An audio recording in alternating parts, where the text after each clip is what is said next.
Hi అండి. ఇక్కడ చూసారా నేనేం కాలుస్తున్నానో మీకు ఈ పాటికి అర్థమై ఉంటుంది. కొబ్బరిని కాల్చేస్తున్నాను.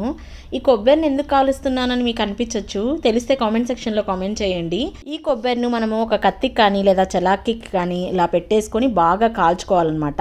ఈ కొబ్బరితో నేను ఏం చేయబోతున్నానో తెలుసా? పచ్చడి చేస్తున్నాను అనమాట. ఎలా చేయాలో చూసేద్దామా?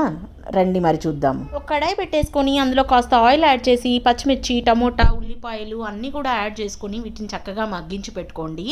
ఈలోపు పక్కన కొబ్బరి కాల్చి పెట్టాం కదా, అది కాస్త చల్లారాక ముక్కలుగా కట్ చేసుకోండి. ఇటువైపు కాస్త చింతపండు యాడ్ చేసుకొని వీటన్నిటిని మగ్గించుకోండి. కొబ్బరి కట్ చేసి పెట్టుకున్నాం కదా, దాన్ని యాడ్ చేసుకొని మిక్సీ జార్లోకి కాస్త ఉప్పు యాడ్ చేసుకొని గ్రైండ్ చేసి పెట్టుకోండి. చూసారు కదా, కొబ్బరి ఏమో బాగా గ్రైండ్ అయిపోయింది. కాల్చిన కొబ్బరి చాలా టేస్టీగా ఉంటుందండి. ఇప్పుడు మగ్గిపోయినవన్నీ కూడా యాడ్ చేసుకోండి.